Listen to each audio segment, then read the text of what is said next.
Live from downtown Detroit, Local 4 News at 11 starts now. It's been synonymous with the Detroit skyline for 47 years, but tonight with news GM is moving down the road, what will happen with the Renaissance Center? The city, the county, Bedrock, and GM are all going to take the next year to look at options. Thanks for joining us. I'm Kimberly Gill. And I'm Damon Fernandez in for Devin Skillian. Well, the chances the Ren Center remains as is are slim. The demand for office space simply isn't what it used to be. Our Mara McDonald is live downtown tonight. And Mara, that GM logo on top of the tower, well, it moves in 2025, huh? It sure does, Damon. And you know, GM bought the Ren Center, all 5 towers, the original towers, back in 1996 for its world headquarters. Well, now General Motors is moving on. So now what do you do with a key piece of Detroit property?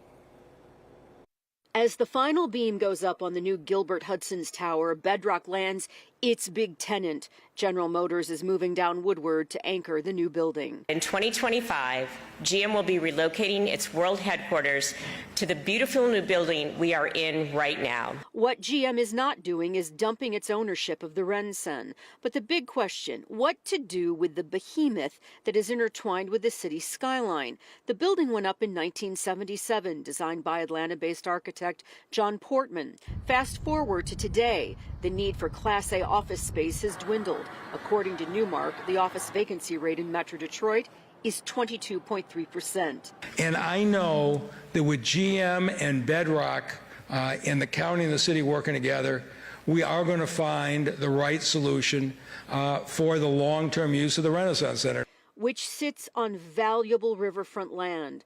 Architects not connected to the project tell us it would likely be less expensive to tear the Ren Center down and start from scratch, but those towers have been a part of our skyline for 47 years. So if a teardown is an unappealing idea, what about overhauling the space into residential with an office and retail component? All possibilities that will be hashed out over the next year. Anyone who worked or was in the Ren Center back in the 80s and 90s will remember a bustling city within a city. It hasn't been that for years. Nobody knows more about reusing buildings than Dan Gilbert. He's done one after another, and what he just finished in the book building was incredible. I'm not sure what the right combination of uses is, but we have the right leaders. Back here live, as the mayor said this afternoon, the potential here to do something visionary exists. This is an opportunity. What it's going to look like? Well, stand by to stand by. We're live downtown tonight. I'm Mara McDonald, Local 4. We'll be waiting, Mara. Thank you. You know, tonight Ann Arbor Schools is facing a financial dilemma when it comes to its budget and finances. Last week, the board authorized layoffs ahead of a projected $25 million budget deficit in next year's school budget. Tonight, board members held a town hall meeting. Pamela Osborne joins us live. And tonight, Pam, this has a lot of people talking in the district. There were parents, teachers, and students on that call, all wanting to know how this shortfall happened and the next steps the district intends to take to fix it.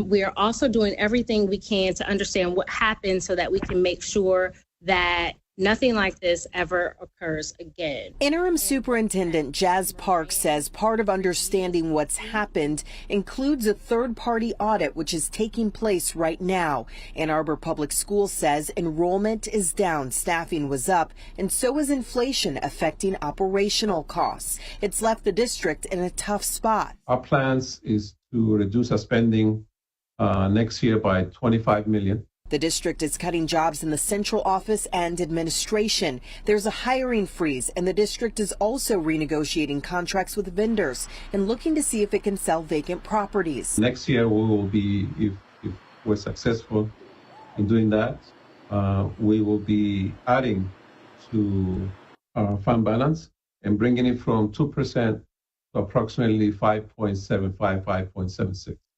According to our assumption. The fund balance must be above 5% as required by the state. The question on most people's minds, how did it ever come to this to begin with? The current school board president says the board was notified of the shortfall last year. When the board passed the budget for this year, they were hopeful and optimistic that they could do a realignment and bring that budget up towards that 6%. That did not actually happen. And as a result, we continue to move downward. Another question we heard tonight was, what about the accountability? Who is responsible for this? And for that, the interim superintendent explained that's the purpose of this third-party firm that's looking into the finances of everything. They hope to get an explanation from then, and then from there decide what to do and if somebody is to be held accountable. Reporting live tonight, I'm Pamela Osborne, Local 4. All right, more to come on this story. Pamela, thank you. New at 11, the University of Michigan suspends former quarterback and current member of the football staff, Denard Robinson. Yeah, and Arbor police say Robinson was involved in a single-car crash around 3 this morning in the area of East Eisenhower Parkway and South State. Officers arrested Robin for operating under the influence. Robinson played for U of M from 2009 until 2012. He was drafted by the NFL's Jacksonville Jaguars in 2013. Now he's been a U of M assistant director of player personnel since 2022. Tonight, the university released a statement by head football coach Sharon Moore. It reads, quote, "We are aware of an incident involving Denard Robinson and have suspended him indefinitely. We will continue to monitor the situation and will have no further comment at this time," end quote. Well, charges are pending toxicology results. This is the second time a member of the Wolverines football staff has been involved in a drunk driving incident. A defensive line coach, Greg Scruggs, resigned after a drunk driving arrest just last month. In a Local 4 News update to a story we brought you last Thursday at 11, Detroit police shut down a smoke shop accused of selling to minors. Officers shut down the Puff Club smoke shop at Warren and the Lodge. Last week, community activists confronted the owner on a tip by local school leaders claiming the shop is where underage students have been buying vapes. City officials say the shop was shut down for not having a business license and selling tobacco products to minors. Jury selection resumes tomorrow in former President Donald Trump's criminal trial in New York. No jurors were selected on day one of the trial. The charges relate to Mr. Trump's first run for president in 2016. Prosecutors allege he took part in a scheme to suppress scandalous stories about him in the run-up to Election Day. Now, Mr. Trump is required to be present for the entire trial, which could last as long as 8 weeks. He pleaded not guilty to 34 counts of falsifying business records. A special election tomorrow will help decide the balance of power in the Michigan House. The election will decide who fills 2 vacant seats representing Metro Detroit. In District 13, Democrat Mai Song faces Republican Donald Singer. In District 25, Democrat Peter Herzberg faces Republican Josh Powell. Both of those seats were vacated after Kevin Coleman and Lori Stone became mayors of Westland and Warren, respectively. Any voter registered in the 13th or 25th districts can participate. Polls close at 8. Detroit is preparing to be in the national spotlight for the NFL draft. Yeah, get ready. If you're heading downtown in the next week or so, got to know there are more road closures to be aware of. Now, phase 3 of road closures began at midnight, and it includes the Lodge exit to Jefferson Avenue downtown.